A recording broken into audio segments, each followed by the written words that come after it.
D'où vient la réplique?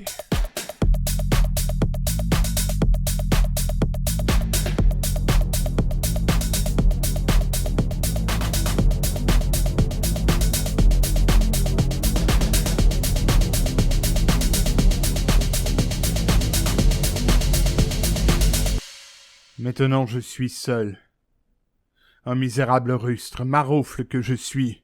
N'est-il pas monstrueux que ce comédien, ici, dans une pure fiction, dans le rêve d'une passion, puisse si bien soumettre son âme à sa propre pensée, que tout son visage s'enflamme sous cette influence, qu'il a des larmes aux yeux, l'effarement dans les traits, la voix brisée, et toute sa personne en harmonie de forme avec son idée.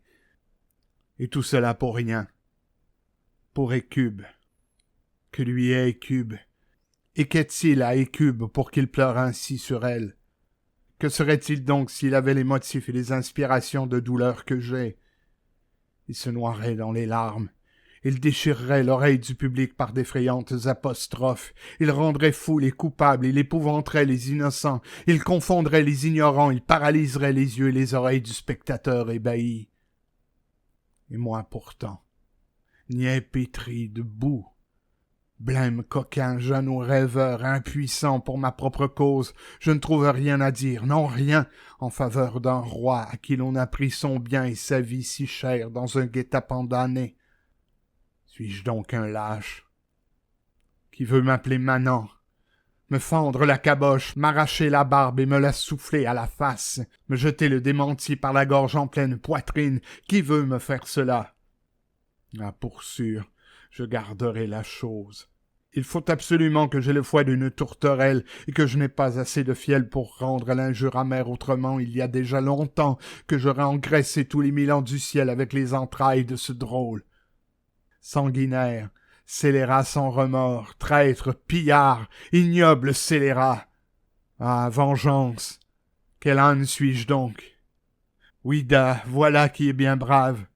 Moi, le fils du cher assassiné, moi que le ciel et l'enfer poussent à la vengeance, me borner à décharger mon cœur en paroles comme une putain et à tomber dans le blasphème comme une coureuse ou un marmiton. Fi, quelle honte! En campagne, ma cervelle. J'ai ouï dire que des créatures coupables assistant à une pièce de théâtre ont par l'action été frappées dans l'âme au point que sur le champ elles ont révélé leur forfait. Car le meurtre, bien qu'il n'ait pas de langue, trouve pour parler une voix miraculeuse. Je ferai jouer par ces comédiens quelque chose qui ressemble au meurtre de mon père devant mon oncle.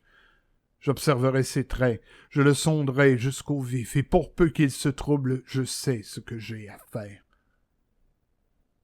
L'esprit que j'ai vu pourrait bien être le démon, car le démon a le pouvoir de revêtir une forme séduisante. Oui, et peut-être abusant de ma faiblesse et de ma mélancolie, grâce au pouvoir qu'il a sur les esprits comme le mien, me trompe-t-il pour me damner?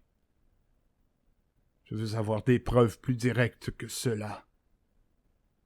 Cette pièce est la chose où j'attraperai la conscience du roi.